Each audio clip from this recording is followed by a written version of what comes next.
most prevalent form of marketing, which is essentially word of mouth, right? Like for any brand or for any product or any service, nothing is more important than a good word of mouth and a good PR.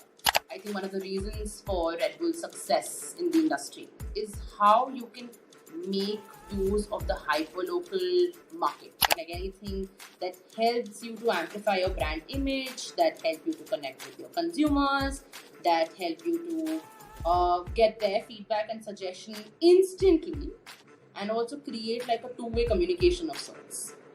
Right, so I think that would be the ideal definition of what brand activations are. Now, this data, why is it required by that brand?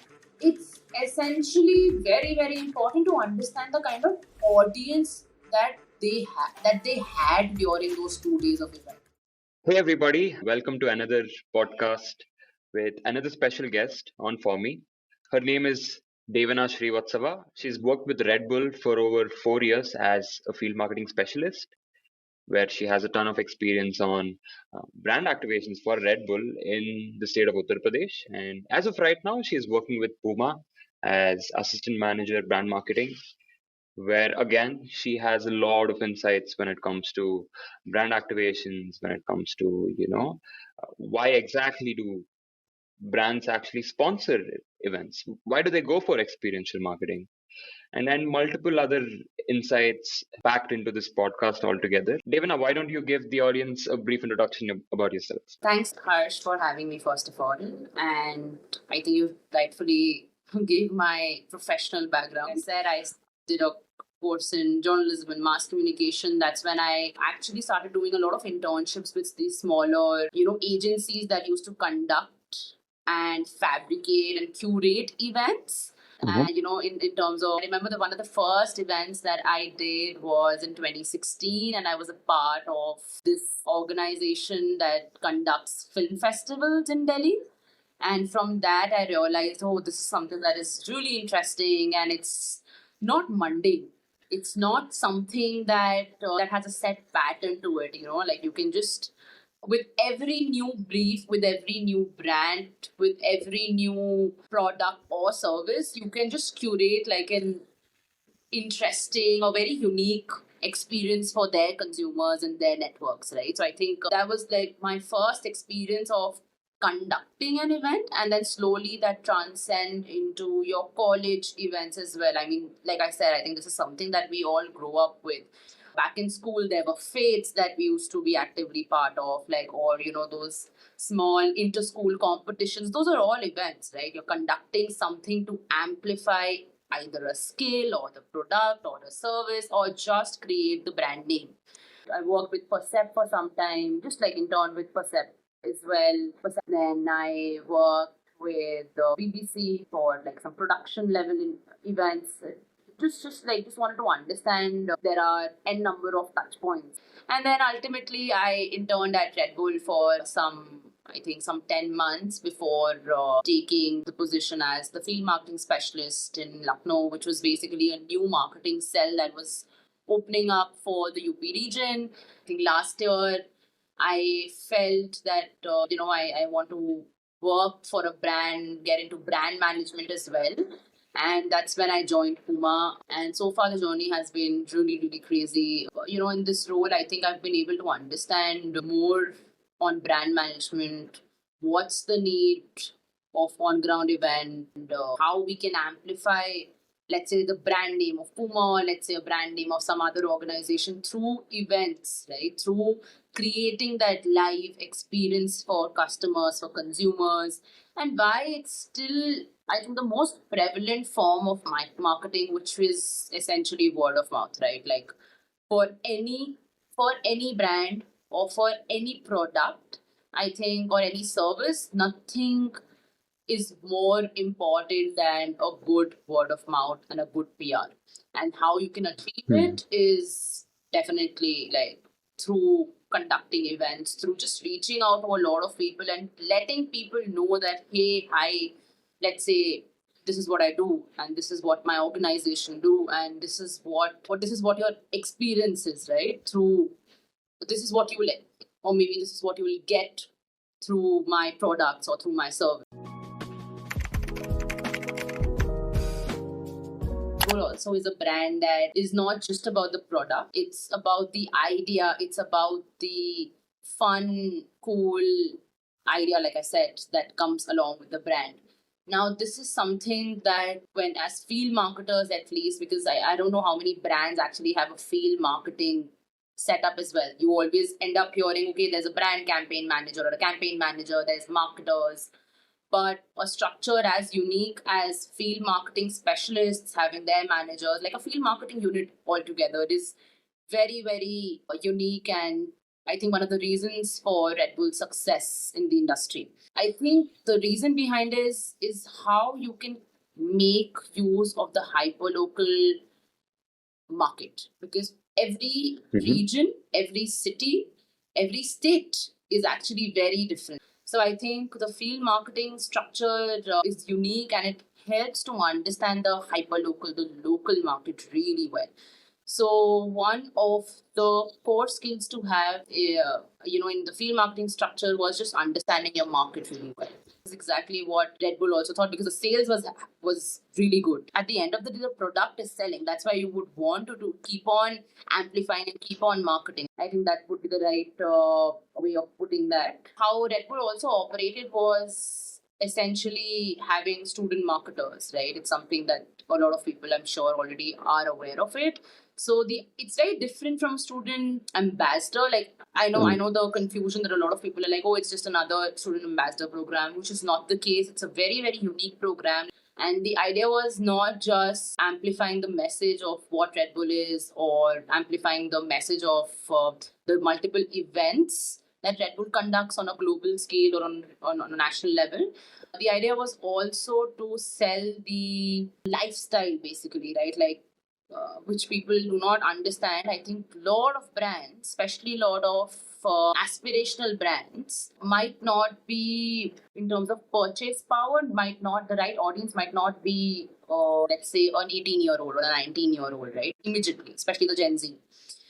But as soon as you get out of college, as soon as you start earning, if you've, as a brand, if you've, done your job of selling that idea, that lifestyle in those years when they were in your college, the first thing that they'll want to buy is your product as soon as they start earning, right? I'm just saying that it's just the lifestyle also that comes with the brand. So a brand is not just working on their product when they're selling it. What I feel is they also want to create that brand image. But I think a lot of the times brands want to get into that hyper-local market because they want you to be aware of what the actual product and the service is, right?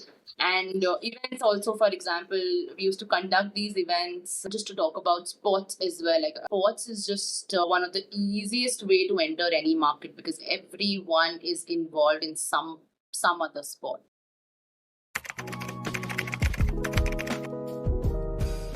Before this, there was no marketing cell that was operating on an individual Lucknow or a UP level. My ex-manager, she used to take care of, or the Delhi team basically used to take care of UP as well. So they used to travel in between for, let's say, sales activities. There was an already functioning sales division, very, very, like a set of extremely hardworking professionals there who ensured that UP was doing actually pretty good. So that's definitely one of the reasons why I think they established in around 2016.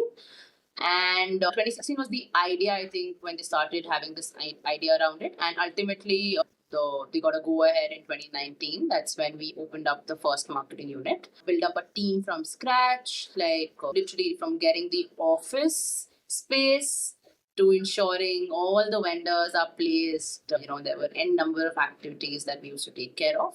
But slowly and gradually, I think we started with the activation.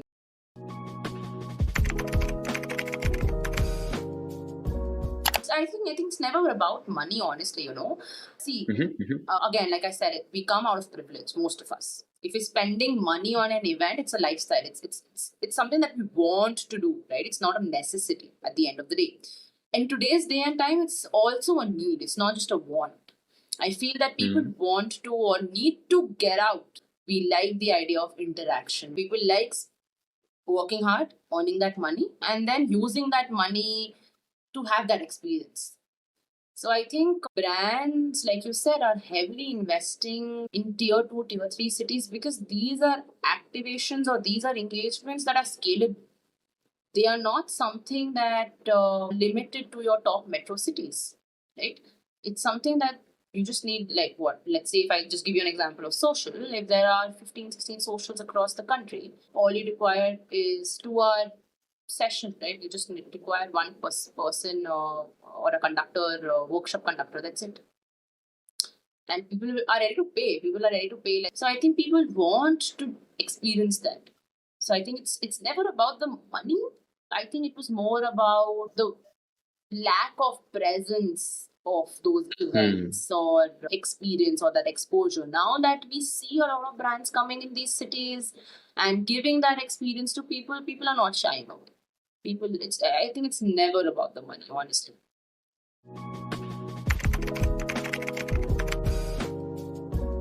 The idea of just putting your image out there, just amplifying why and who you are is, I think, one of the major reason for any brand to do any type of activation. Now, when I say any type of activation, I mean like just like a campaign, for example. Doesn't have to be an on-ground event activation. And these things help, honestly. Because when you think about it, let's say if I give you an example of Red Bull Doodle Art, okay, which is basically a doodle art competition that Red Bull came up with. And the idea was that, hey, there are a lot of doodle artists that do not necessarily get a platform to show their skills, right? It's just a unique proposition that the brand came up with. Even though, if you think about it, it has nothing to do with the kind of product that they sell. Now, where does the product also fits in is when you're painting, for example, when you're sketching, for us, you need concentration. Now, the product has caffeine in it, that helps for your concentration. It's great to improve your concentration, right? So, it's a product usage as well. So, they're creating this platform for a lot of youngsters who want to get into, let's say, art or doodle art specifically. And they're also utilizing their product to create a use case, right? So this is an example of a brand activation, creating or curating your specific kind of activation, specific kind of events will actually help you reach out to a larger audience. And also, when you're doing this, this is a unique proposition for your brand, right? As long as you can identify why you want to do it, where you want to do it, who your target audience is, what is the objective, what is the CT, I think you have an event. So then I can say that anything that helps to amplify your brand, right? Like anything that helps you to amplify your brand image, that help you to connect with your consumers, that help you to get their feedback and suggestion instantly, and also create like a two-way communication of sorts. Right. So I think that would be the ideal definition of what brand activations are.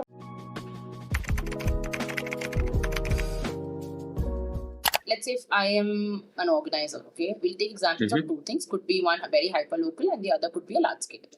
I'll go with like a large scale event first. So large scale events are events that may have, let's say, some history. So it might not be very difficult for the brands to be associated with it, right? Because you can show your work, as simple as that. You can talk about, you have some data with you, you have a lot of metrics with you. Say if you want to do something with Red Bull, for example, hey, can you help us out with getting artists? You want to conduct some event of yours, maybe that can come under one day. Those are the ways where you can reach out if you've done something previously. Because you have history, you have some data to show, right? Now, let's say there is an event that you're being aspirational towards, and you're conducting it for the first time. How do you reach out to brands then? It's very important that you're able to tell them what your vision is, right? And how many people are you reaching out to? How many brands are you reaching out to? Why have you reached out to, let's say, one specific brand? Why do you want, let's say, Apple in this brand? What is it doing for Apple as a brand? What are the services that the brands can offer the consumers, right? Can they do, let's say, a small demo session? Can they interact with your audience? Can they get their data as well. Like, is it something are you okay with offering, right? Because at the end of the day, data is money. Probably making your proposal when you're probably creating your deck, right? I think it should be very crisp. These are things that at least when I get, I ensure that I should know exactly why even I want to invest money into it, right? And what am I getting, for example? And what do I have to invest also in this? Is it something that I can invest in terms of money? If money is my investment, then my return on investment has to be extremely high, right? Now, even as a small business, what am I getting out of it? Is it just sales, or is it amplification plus sales? Is it any kind of engagement activity that I can do? Any feedback session that I can conduct with, let's say, some people? Do I get time of other business, similar businesses as well? Is it exclusive or a non-exclusive thing for me? Now, these are things that this exclusivity factor, a lot of times, a lot of brands specifically want, right? Because they do not want competition entering into that large scale on ground event that I'm talking about. Anyone who reaches out to any brand should definitely consider, and it should be short. One thing that I realize is when especially when I used to get these lot of decks, right? And this is something for a lot of college students as well, when they reach out for their sponsorship for their festivals. They have these crazy numbers that we had like 10,000 people participating. Come on, be real, okay? I'm sure there were not even 10,000, and there were not even 1,000, 2,000 people, right? Just be real, because when you give real numbers, right, like when you give authentic real data, then as a brand or as an individual who's reading that message, I want to do something. As soon as I read, let's say, hey, hi, we conducted something like this, and we're one of the biggest. I'm sure you might be one of the biggest, you might be one of the largest. But if you're using that, then kind of like justify that fact, right? So when you're reaching out to a brand, for example, if I give an example of Echoes of Earth, okay, a lot of people might not even be aware of like Echoes of Earth, because it's such a niche, such a quality at the same time, but very, very niche. And they have the facts right. They know when they reach out to brands, they know exactly what type of brands to reach out or small businesses to reach out, right? Because they know their audience cohort really well. What I feel at the end of the day is that you should just be aware of your audience.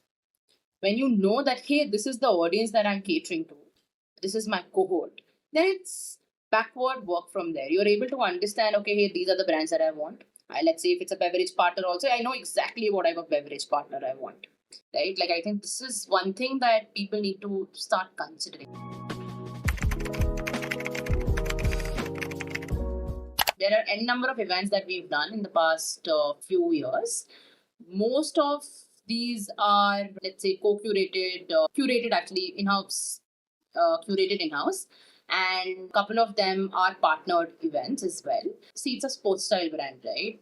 And most of the events would be for sports. Like, I kind of am involved in run train fitness business unit, so I take care of those specific events. So I'll give you an example of one of the partnered events that we did recently. It's called Devil Circuit. Basically, it's something that Maruti Suzuki does, and it's one of the largest obstacle race that happens. And they have multiple editions in across different cities, right? So what to do in terms of activations is something that our team internally curates, that hey, we should have, let's say, customization machine for t-shirts and for lanyards, metal lanyards. This is one of the ideas that we did last time. Hey, we should have like a school fun caricature setup where everyone who conducts, who finishes basically there, yes, they come in our stall space and they take like a finished picture of their self, which is basically like a fun digital caricature that is instantly given to them in printed form, and they can also have like a digital image sent across their email IDs. Now, these are certain activations that we've done. This is all team effort. This is all something that has been curated in-house. We do happen to have obviously vendors on board and event execution agencies on board to help us fabricate the same. One thing for us that is very important at that time is what are we getting in return, right? Like if we're investing that much money at that moment on just creating an experience for consumers is definitely one thing, but what are the tangible points or tangible ROI that we are getting? Because this is not a sales metric for us right now, right? So I think one very important thing is data for sure. Like, do we get participants' data through an activation? If that is yes, then what type of data do we get? How can we further utilize it within our data? Now, this data, why is it required by that brand? It's essentially very, very important to understand the kind of audience that they had during those 2 days of event. Why? Because when they next consider their activation or their event, they can keep in mind that, hey, last time I got some 10,000 people in the course of 2 days. This was my activation. This was my result. This is the data that I've got. And I can conclude that I got some 80% of them were between the ages of 18 to 25, let's say. So next time when I curate my activation for another music concert, I will keep the activities in mind that can cater to this demographic. Right? So, like I said, if you already know your audience, you're able to give them a better experience. So, when you conduct any activation, data becomes a very important ROI for any brand, any small business, or even anyone who basically is conducting the event. Right? I mean, platforms who can help you segregate that data then becomes the brand's best friend. Such platforms who can just help you segregate that data for you. Whatever you ask, and you have that data in hand, and then you're able to curate and brainstorm better ideas for your next event.